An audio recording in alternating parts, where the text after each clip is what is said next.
Quentin Tarantino is writing and developing his 10th and final movie as we speak, and the movie could really be anything from a western to crime epic to a period piece to, well, a Marvel movie. I'd bet my life that this final movie will not be a Marvel movie. Tarantino has expressed extreme disinterest in directing superhero films, but did you know that in the 90s, Quentin Tarantino almost directed not one, but two Marvel films based on two really cool characters, Luke Cage and Silver Surfer. Let's talk about what these movies would have been and how they could be made today if Quentin decided to make one as his final film.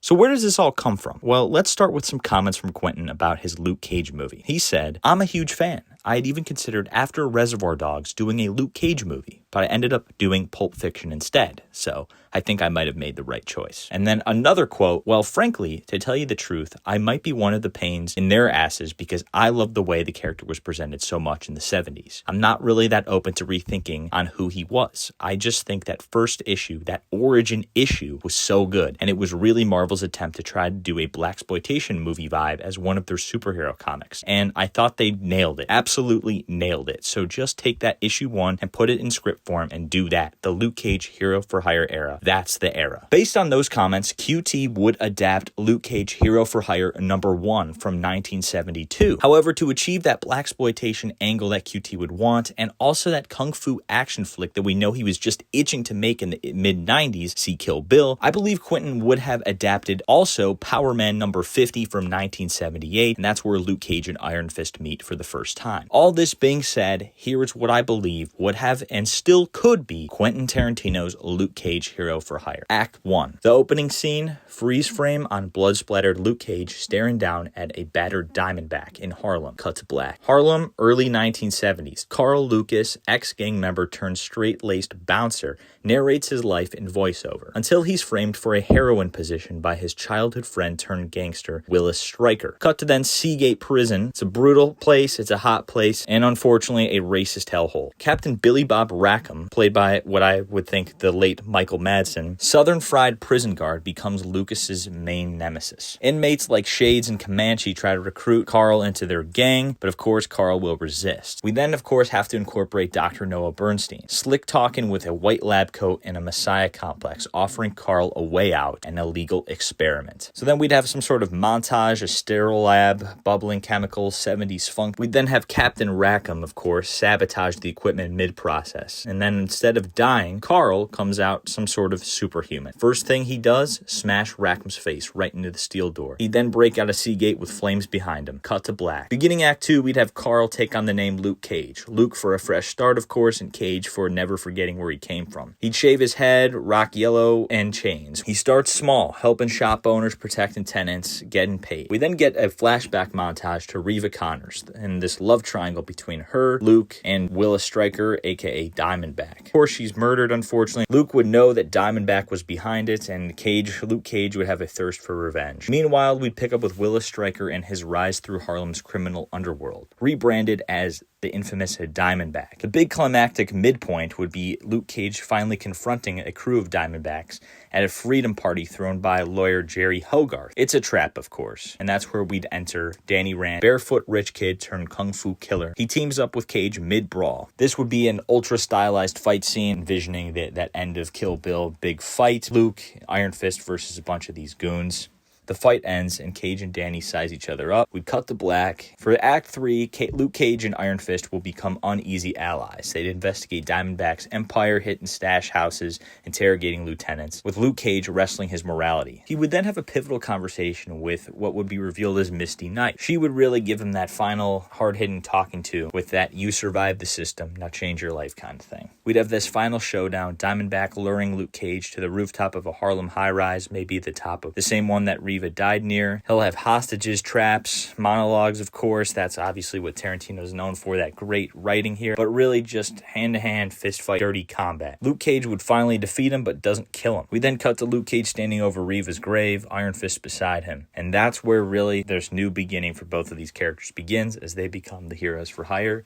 After defeating and having this giant fight with Diamondback and his crew, they can start doing something new for the city. Now let's discuss some casting what-ifs for Quentin Tarantino's Luke Cage, Hero for Hire. If this was made in the mid-90s, we know Quentin would have cast Laurence Fishburne as Luke Cage. However, many of his friends stated that it couldn't be Laurence and it must be Wesley Snipes instead, who would of course go on to be Blade for Marvel instead. Quentin's backup for Laurence surely would have been Sam Jackson, but I actually like him better as Willis Strike. For Iron Fist, I have two picks. I'd either go with Tim Roth as Danny Rand or Brad Pitt as Danny Rand, Iron Fist. Tim Roth was a Quentin staple in the 90s, and his charm and unlikely hero drama would have made him a compelling Danny Rand. Of course, a young Brad Pitt would have also been an interesting stoner choice, with Brad coming off of True Romance and gearing up for Fight Club. I would cast Pam Grier as Misty Knight finally, and I would go with her mainly because of the homage that Quentin would later call upon in Jackie Brown. If this movie was made today, though, I would go with Yahya Abdul-Mateen II as Luke Cage, and then Jamie Foxx as Willis Stryker. I know there's a little bit of an age gap there. I would then go with Austin Butler as Iron Fist, and Teyonah Parris as Misty Knight. What are your thoughts on what could have been Quentin Tarantino's Luke Cage, and who would you cast as Luke Cage in Iron Fist if Quentin made this movie today? Now, what if Quentin Tarantino made Silver Surfer as his follow-up to Reservoir Dogs? What we know about this rumored Silver Surfer movie is that the screenplay was reportedly a massive 500 pages long. Tarantino apparently pitched this project to Constantine Films, but they ultimately passed on the idea, opting instead, oddly enough, for the notoriously ill-fated 1994 Fantastic Four movie. One of the key reasons for this project's failure was that the projected cost and the perceived limitations of visual effects at the time would have been absurd. This would have likely forced the Silver Surfer to spend much of the movie in his human form. Tarantino's appreciation for the character stemmed in part from the 1982 Breathless remake, where Richard Gere's character is shown constantly reading a Silver Surfer comic book. Though Tarantino never directed a Silver Surfer movie, the character did of course eventually make it to the big screen in the 2007 Fantastic Four Rise of the Silver Surfer, and then of course we recently just saw the Silver Surfer return in the Fantastic Four First Step. Here is what I believe would have and still could be Quentin Tarantino's Silver Surfer. Act 1, a story told in reverse similar to the structure of Pulp Fiction. So we'd pick up with really Chapter 3, the burning skies over Zenla. Cold open would be a burning planet, screaming citizens, and a silver figure watching in orbit. We'd flash forward. Norrin Radd, now the Silver Surfer, drifts through Earth's night sky, narrating in voiceover. Quick cuts between past and present, we see Zenla's last moments juxtaposed with the Surfer hovering above Earth, surrounded by the Fantastic Four. We'd then go back to Chapter 2, the Devourer arrives. In a flashback, Norrin as a young, cynical philosopher-scientist, obsessed with purpose. Long dialogue with Shalabal about life, duty, sacrifice, and then Galactus, of course, would arrive. Cities would vanish into a blank. Norrin confronts the entity and, of course, offers himself. We'd have this epic transformation scene of visceral body horror-infused, skin-peeled, mind-cracked birth of the Silver Surfer. Act 2. Picking back up now with Chapter 5. Jump cut montage, the Surfer numb and worldless, guiding Galactus to worlds, some empty, some screaming. We're then introduced to Galactus manipulation, a memory edit. The Surfer forgets Shalabal. He becomes a polished tool of death. Neon-lit alien bar sequence. Another herald warns him, you think you're different, you're just his silver bullet. Moving then back once more to Chapter 4, the girl with the blind eyes. Arrival on Earth. Galactus preps for feeding. Surfer meets Alicia Masters. Black and white Tarantino-esque intimate scene. Two characters from different universes talking soul to soul. She touches his face, he flinches, and something inside him cracks. Epic rooftop fight between the Fantastic Four and Galactus' drones ensues. The Surfer breaks ranks. Then, of course, we would get this epic Galactus monologue, you were never meant to feel, you were meant to burn kind of thing, showcasing this further relationship between Galactus and his heralds. Earth is, of course, spared, and Galactus is wounded and escapes. Before he leaves, he lays the punishment.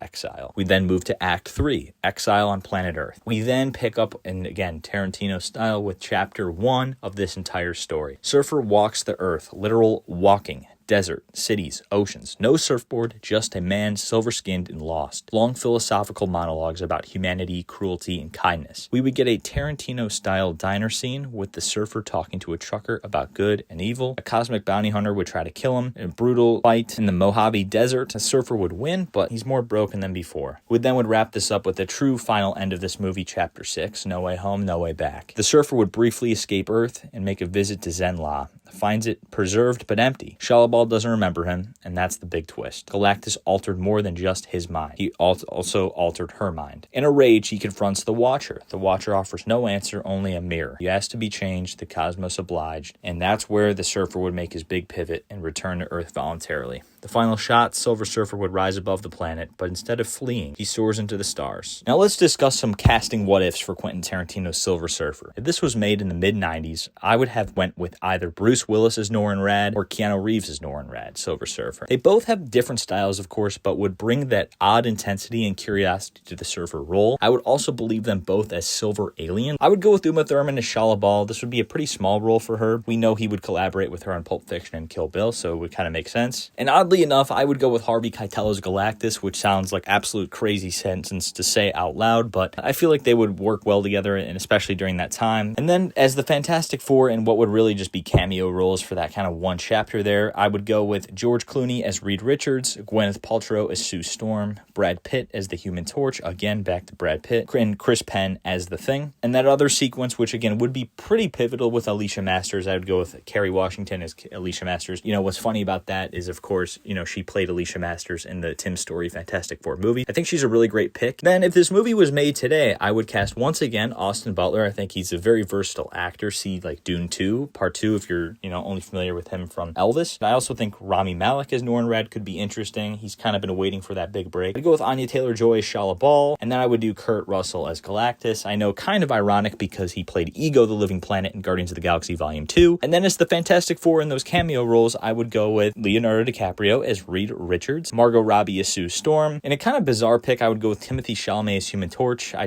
don't know. Again, it's kind of a cameo role. And then another bizarre pick, I'd go with Jonah Hill as the Thing. What are your thoughts on what could have been Quentin Tarantino's Silver Surfer, and who would you have cast as Silver Surfer today if this movie was made by Quentin as his final film?